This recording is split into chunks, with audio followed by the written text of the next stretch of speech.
Media sosial menjadi salah satu sarana menyebarkan radikalisme.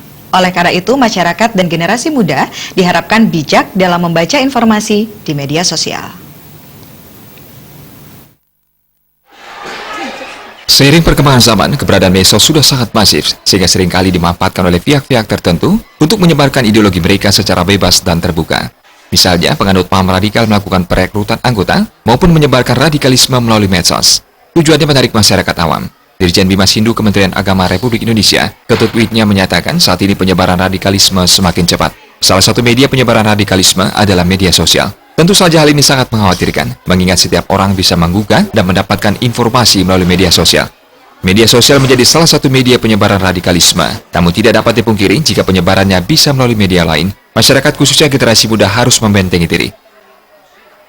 Salah satu yaitu media sosial. Tentu mereka punya metode sendiri untuk menyebarkan virus-virus radikalisme ini.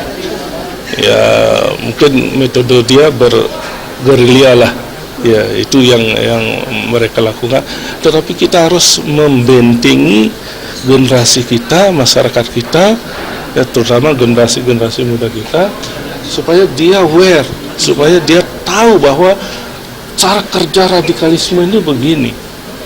Ya, sehingga kita generasi kita bisa membentengi dirinya terhadap radikalisme. Saya kira ini Masyarakat dan generasi muda khususnya harus bijak dalam menyaring informasi di media sosial. Agung Ria, Bali TV.